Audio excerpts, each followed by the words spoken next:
adalah pengembangan sumber daya manusia adalah sebuah proses di mana karyawan dalam sebuah perusahaan dibantu secara terencana untuk meningkatkan kemampuan sehingga bisa menyelesaikan berbagai macam tugas yang berhubungan dengan peran di masa depan.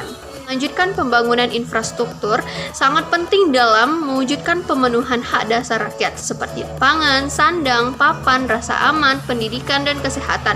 Selain itu, infrastruktur juga merupakan modal sosial masyarakat yang memegang peranan penting dalam mendukung pertumbuhan ekonomi nasional dan daya saing global. Seperti yang kita lihat sekarang dengan adanya jalan tol Trans Sumatera. Sederhanaan birokrasi merupakan bagian dari pelaksanaan reformasi birokrasi dalam rangka mewujudkan tata kelola pemerintahan yang efektif dan efisien dengan mengoptimalkan pemanfaatan sistem pemerintahan berbasis elektronik. Adalah transformasi ekonomi yang terjadi diharapkan dapat menggeser struktur ekonomi yang semula berbasis komoditas menjadi berbasis investasi, produksi, dan pelayanan yang memiliki nilai tambah tinggi.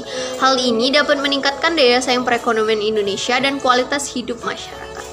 Kebijakan Jokowi periode kedua yang menuai kritik yaitu Omnibus Law. Undang-undang Cipta Kerja dalam Omnibus Law menuai banyak kritik lantaran di dalamnya mengandung pasal-pasal kontroversial yang merugikan buruh dan hanya mementingkan kepentingan atau keuntungan para investor saja. Sejumlah pasal mengalami penolakan oleh kaum buruh, di antaranya upah minimum bersyarat, pengurangan pesangon, penghapusan batas waktu PKWT, pemangkasan hari libur, waktu kerja yang berlebihan, outsourcing seumur hidup, hilangnya hak upah cuti, dan kompensasi minimal 1 tahun. Undang-undang ini pun disetujui oleh DPR dan ditandatangani oleh Presiden Joko Widodo, sehingga undang-undang ini pun menuai banyak kritik dari masyarakat. Selanjutnya yang menuai kritik yaitu penggantian UU ITE menjadi SKB. SKB akan menjadi pijakan penanganan kasus-kasus yang berkaitan dengan ITE. Pedoman ini diharapkan bisa memberikan perlindungan kepada masyarakat. Pedoman ini sekaligus menjadi respon suara masyarakat bahwa UU ITE kerap memakan korban karena mengandung pasal karet, kriminalisasi, dan diskriminasi. Yang terakhir yang menuai kontra yaitu vaksin mandiri berbayar. Kemenkes mengeluarkan aturan teknis yang mengatur vaksinasi mandiri berbayar dalam program vaksin gotong royong. Namun pelaksanaannya ditunda menunggu pro dan kontra yang terjadi. Kontranya yaitu sejumlah LSM meminta program ini agar dibatalkan karena baginya tidaklah etis bagi pemerintah untuk memperjualbelikan hak publik yang harusnya digratiskan kepada masyarakat kebanyakan. Kebijakan-kebijakan populis Jokowi. Yang pertama yaitu menerima dan dana PKH bertambah. Nah, dana PKH yang sebelumnya 10% menjadi 15 hingga 20% dari total pengeluaran rumah tangga. Yang kedua yaitu menahan tarif BBM dan listrik. Jadi, tarif solar dan premium serta tarif listrik tak akan naik hingga akhir tahun 2019. Alasannya yaitu untuk menjaga daya beli masyarakat yang belum pulih. Dampaknya anggaran subsidi menjadi meningkat. Yang ketiga yaitu menambah jumlah premium. Pertamina wajib memasuknya untuk wilayah Jawa, Madura, dan Bali. Sebelumnya, premium ini hanya untuk di luar ketiga wilayah tersebut. Yang keempat yaitu menaikkan harga BBM non-subsidi. Biasanya mengikuti harga pasar dunia. Pertalite, Pertamax harus izin pemerintah. Alasannya adalah untuk mengendalikan inflasi. Yang kelima yaitu menurunnya tarif tol. Tarif tol khususnya di jalur baru ini diturunkan dari 15 hingga 20%. Yang keenam yaitu THR PNS dan pensiunan. Dengan menambah komponen THR bagi PNS untuk pertama kalinya, pensiunan PNS juga mendapatkan THR. Selain dari kebijakan ekonomi yang sudah dijelaskan sebelumnya, Presiden Joko Widodo juga memiliki kebijakan-kebijakan yang sudah direalisasikan. Kebijakan tersebut diantaranya yang pertama adalah kebijakan politik. Pada kebijakan ini, Presiden melantik Menteri Kabinet Indonesia Maju. Presiden Joko Widodo mengumumkan perombakan Kabinet Indonesia Maju. Dalam pengumuman itu, Jokowi mengenalkan 6 menteri barunya. Nah, 6 menteri tersebut dapat kalian lihat pada tulisan yang sudah tertera pada layar. Pelantikan ke-6 menteri baru tadi merupakan upaya pengendalian atau dalam ilmu politik disebut sebagai regimentasi. Kemudian yang kedua, Presiden melantik 7 staf khusus dari kalangan Joko Widodo memperkenalkan 7 orang dari kalangan milenial sebagai staf khususnya di Istana Merdeka dengan tujuan untuk membantu kerja-kerja kepala negara agar dapat memberi masukan demi kemajuan bangsa dan negara. Kemudian kebijakan yang sudah direalisasikan yang kedua adalah birokrasi. Pada bidang birokrasi ini, Presiden memangkas eselon 1 di Kementerian BUMN. Hal ini dilakukan semata-mata agar jabatan di kementerian dapat diisi orang-orang yang tepat.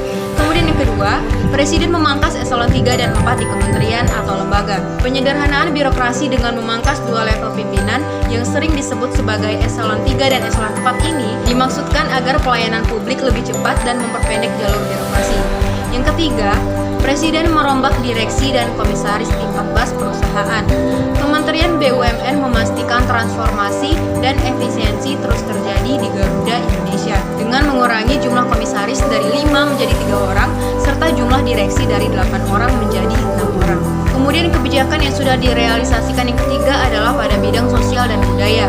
Pada bidang ini, Presiden Joko Widodo memiliki program jaring pengaman sosial pada saat pandemi. Program tersebut diantaranya adalah subsidi listrik, kartu prakerja, kartu sembako, program keluarga harapan, bansos tunai, bansos sembako, subsidi upah prakerja, subsidi UMKM, dan subsidi paket internet pendidikan. Kemudian yang kedua, ujian nasional diganti asesmen nasional pada 2021. Dan yang terakhir, Presiden Jokowi merencanakan vaksinasi COVID-19 dimulai pada November 2021. Kemudian kebijakan yang sudah direalisasikan kelima adalah pada bidang ekonomi. Pada bidang ini, iuran BPJS Kesehatan naik. Kenaikan iuran terjadi karena berubahnya besaran subsidi dari pemerintah. Kenaikan iuran ini dilakukan untuk menjaga keberlangsungan dan program jaminan kesehatan nasional atau JAMKesnas BPJS Kesehatan. Yang kedua, ekonomi melambat imbas pandemi COVID-19. Indonesia masuk resesi ekonomi. Akibatnya, angka pandemi COVID-19 masih tinggi. Hal yang mengakibatkan lesunya ekonomi karena pengusaha belum berani melakukan ekspansi bisnis, sementara masyarakat masih memilih menyimpan uang alih berbelanja. Kebijakan yang lainnya diantaranya adalah tarif 4 jalan tol naik, tarif listrik batal naik hingga Maret 2023, subsidi LPG 3 kg tidak jadi dicabut, dan investor asing bisa investasi di ibu kota baru. Kemudian kebijakan yang sudah direalisasikan keenam adalah pada bidang infrastruktur. Pada bidang ini, Presiden meresmikan beberapa pembangunan. Yang pertama, peresmian 5 bendungan. Yang kedua, peresmian tol layang Jakarta, Cikampek, dan ruas tol di Lampung. Yang ketiga, peresmian tol Banda Aceh Sigli dan tol Pangkalan. Kebijakan-kebijakan yang belum terpenuhi. Yang pertama yaitu susunan kabinet yang ramping pada saat Pilpres 2014 lalu dengan terbitnya Peraturan Presiden atau Perpres nomor 110 tahun 2021 tentang Kementerian Sosial, di mana dalam Perpres tersebut mengatur soal jabatan Wakil Menteri Sosial. Nah, selain membuat postur kabinet menjadi semakin gemuk, posisi Wakil Menteri dinilai juga belum mendesak. Yang kedua yaitu lemahnya komitmen Presiden Jokowi terhadap pemberantasan korupsi. Dengan dicopotnya 2 Menteri Kabinet Indonesia Maju lantaran tersandung kasus korupsi sepanjang tahun 2021 sebagai pukulan telak bagi janji anti korupsi yang pernah diucapkan. Selain itu, juga ada kasus korupsi bansos dan juga suap benur di saat pandemi. Yang ketiga yaitu janji Presiden Jokowi untuk tidak menambah utang baru. Memasuki periode kedua kepemimpinan Presiden Jokowi, utang negara justru semakin berada pada titik di mana yang paling mengkhawatirkan. Hingga akhir tahun 2020 menyentuh 6.074